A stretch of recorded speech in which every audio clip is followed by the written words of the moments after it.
Hmm.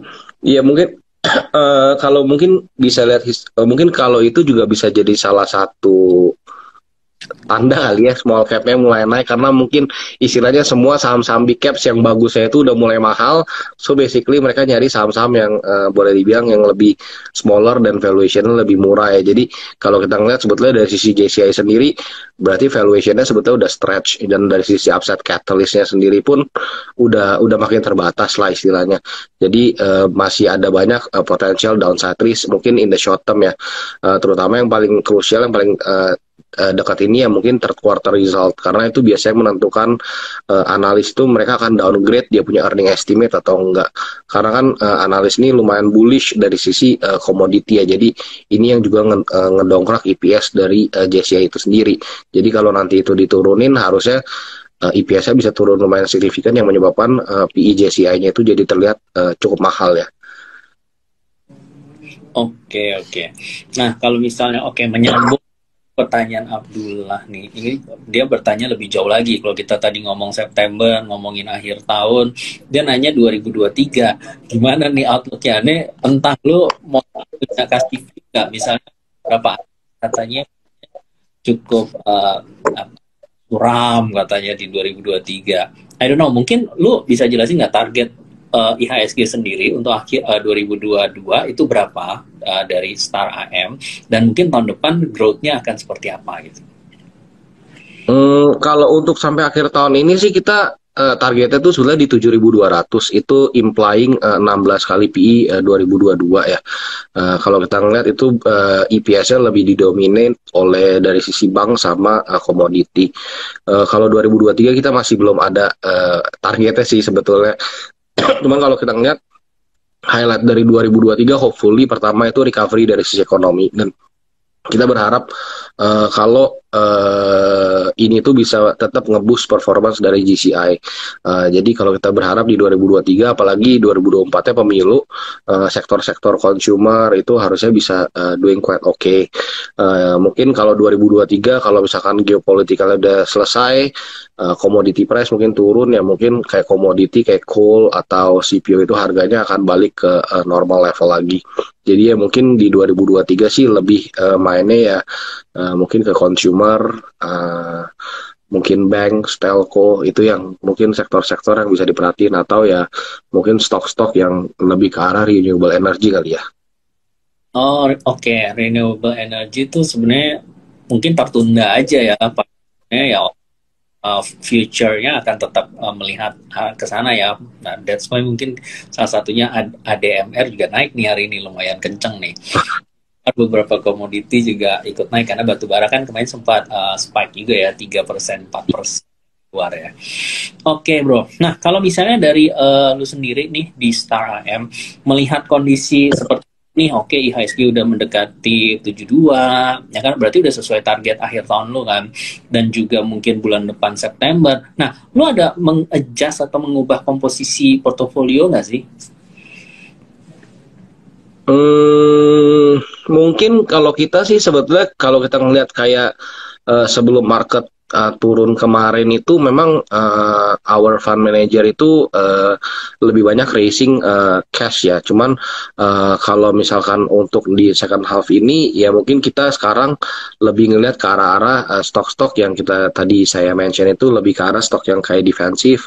Jadi ya kita sebetulnya sekarang lagi liatin dari sisi big banks sama dari sisi consumer ya. Jadi kita udah coba mulai untuk masukin ke arah sana sih. Oke, gue boleh ulik lebih jauh ya. Sebenarnya kayak big banks yang seperti apa yang menjadi favorit dari misalnya Star AM? Dan ada nggak mungkin supaya teman-teman bisa coba menganalisa gitu kan, dengan cara yang sama mungkin gitu. Mungkin kalau kita lebih ngelihat seperti big banks itu mungkin Bank BMRI, BBNI, mungkin itu saham-saham yang boleh dibilang kita lihat lah untuk big banks ya, atau mungkin kayak BBRI. Seperti itu sih, karena kalau kita ngeliat kan dari sisi loan growth di first half 2022 juga mereka doing quite okay ya. Mereka loan growth-nya itu di kisaran 11%. Jadi kalau kita ngelihat big banks ini masih bisa doing quite okay di second half 2022. dengan adanya walaupun adanya potensi kenaikan interest rate, cuman biasanya untuk big banks itu mereka malah NIM-nya itu akan melebar karena biasanya kan yang naik duluan itu kan dari sisi loan ya, depositonya kan naiknya biasanya ada lagging, jadi itu yang menyebabkan NIM-nya bisa lebih lebar sih. Dari valuasi juga sebetulnya masih terlihat lumayan murah ya, masih trading di 1 sampai 2 kali book value. Oke, berarti tadi ya dilihat dari posisi growth-nya itu. Nah, kalau misalnya kan salah satu reksadana yang unggulan dari Star AM ini kan ada reksadana Star Sustainable Equity ya. Jadi dia lebih ke basicnya sebenarnya pemilihannya mungkin saham-saham yang ESG ya. Nah, itu lu boleh ceritain dikit nggak performanya gimana? Jadi dengan tadi strategi yang dipakai itu sempat raising case, berarti kan case-nya diperbanyak, terus kan mulai melihat-lihat di banking dan consumer. Performanya gimana nih bro? Kalau boleh di-share ke teman-teman. Untuk sustainable equity performanya kita lumayan cukup oke ya, karena kita sebetulnya juga mimicking IDX ESG leader. Ini salah satu indeks yang kita coba lihat atau kita compare untuk kita punya sustainable equity. Kalau dari sisi itu, kalau kita ngelihat dari pas market turun-turunnya di bulan Mei itu, IDX ESG leader ini masih outperform IISG sih. Jadi ya kita mungkin kalau strategi yang sustainable itu kita lihatnya dari sisi situ sih. Kita mimicking ke arah dari sisi ESG leader. ESG leader, oke. Berarti kan dia sebenarnya saham-saham pilihannya juga mungkin kalau teman bingung ESG leader tuh apa sih? ESG ya saham-saham yang masuk ke indeks itu dan berarti mengikuti faedah-faedah dari ESG ya, environment, sosial, government gitu, yang punya skornya tinggi di sana, berarti kan yang ada kontribusi positif ke lingkungan, ke masyarakat, dan pengelolaan manajemennya juga baik gitu ya. Nah, kalau mungkin teman-teman yang lebih familiar juga kayak Serika Hati gitu, mungkin yang lebih tua umurnya gitu ya, itu sama seperti kayak ESG, dan performance-nya ternyata dia juga kalau kita lihat 1 bulan terakhir ini kan sebenarnya di atas IHSG secara keseluruhan ya. Jadi dia sempat return tuh almost 10% ya, di saat IHSG itu sekitar 6% aja. Jadi memang mungkin itu that's why pemilihan saham-saham yang berbau ESG itu sebenarnya ya kedepannya akan lebih bagus karena pengelolaannya lebih bagus, tercermin dari revenue atau mungkin net income-nya lebih bagus, sehingga harga sahamnya gitu cenderung naik gitu, betul ya.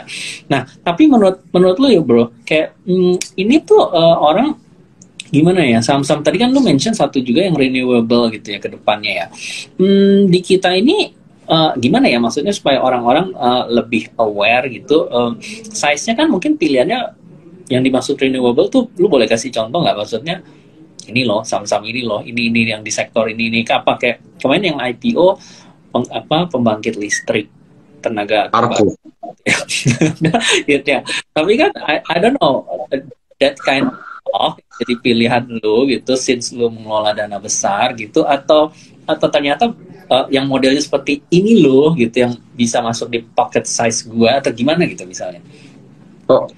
Kalau renewable itu mungkin kita masih belum masukin ke portfolio ya, maksudnya ini kan cuman kayak sekarang kan story-nya orang lebih banyak ngomongin ESG, jadi banyak lebih ke arah renewable energy. Memang ini kan yang nanti ke depannya mungkin bisa yang hopefully bisa ngegantiin kayak dari sisi komoditi yang orang bilangnya kan dirty commodity, mungkin kayak dari sisi coal ya. Cuman memang ini sih perlu waktu yang lumayan panjang ya, jadi mungkin lebih ke arah investnya harus long term ya, karena proyeknya juga pasti kan jalannya nggak bisa langsung ya, jadi perlu waktu juga ya untuk orang juga switching ke arah renewable energy. Oke. Ini gue sambil nyontek nih, sambil lihat performanya Star Sustainable Equity. Ternyata ini lumayan ya, dari awal tahun tuh posisi sempat di 800-an, NAV-nya sekarang 1042, jadi lumayan double digit juga growth-nya. Nah, ini bisa dimulai teman-teman kalau yang belum punya, ini ternyata dari Rp10.000 saja udah bisa mulai investasi nih di Star Sustainable Equity ini ya. Terus udah gitu juga nih teman-teman kalau yang beli di Trimegah ya ini sekalian nih ada kita ada dalam rangka campaign gitu ya, promosi. Jadi artinya sampai 15 Agustus ini kalau teman-teman setiap beli 2 juta rupiah produk Star Sustainable Equity ini bisa mendapatkan cashback 100 ribu rupiah gitu ya. Dengan holding period sampai Oktober, berarti 15 Oktober. Jadi nanti untuk 60 orang pertama teman-teman bisa mendapatkan cashback 100 ribu rupiah. Dan ini kuotanya tadi oke, masih ada nih teman-teman, masih berkesempatan untuk mendapatkan cashback 100 ribu rupiah untuk pembelian 2 juta. Oke, nah kalau misalnya kayak selain reksadana saham, mungkin kita kan lebih fokus di reksadana saham. Kalau beneran sudah mulai pulih gitu ya, inflasi mulai turun, nah itu kan jadi trigger orang untuk melihat sektor tech gitu. Nah ini tadi belum sempat disinggung nih, maksudnya karena lu nggak favorit di sektor ini atau lu melihat sebenarnya ada negatifnya di sektor itu apa gitu?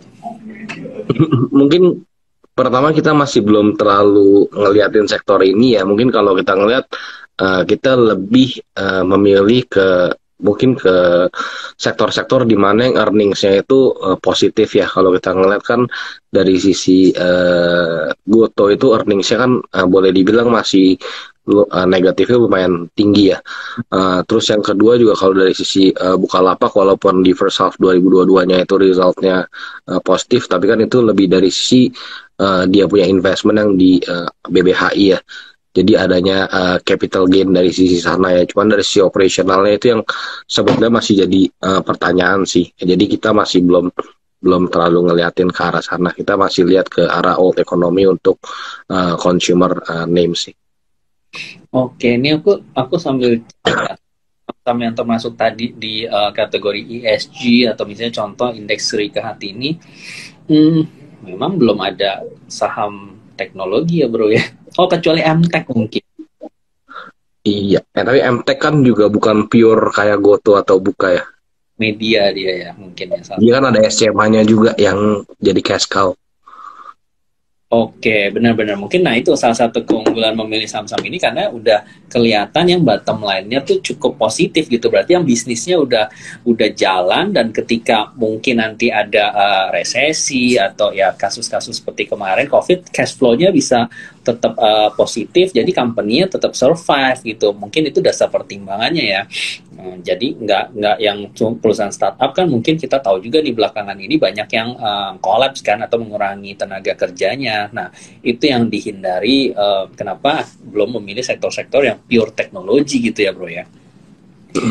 Oke, menarik. Kalau selain teknologi tadi, oke, kita bahas sektor telco gitu tadi ya bro ya. Telco ini menurut lo yang lebih menarik tuh di providernya atau di perusahaan menaranya yang menurut lo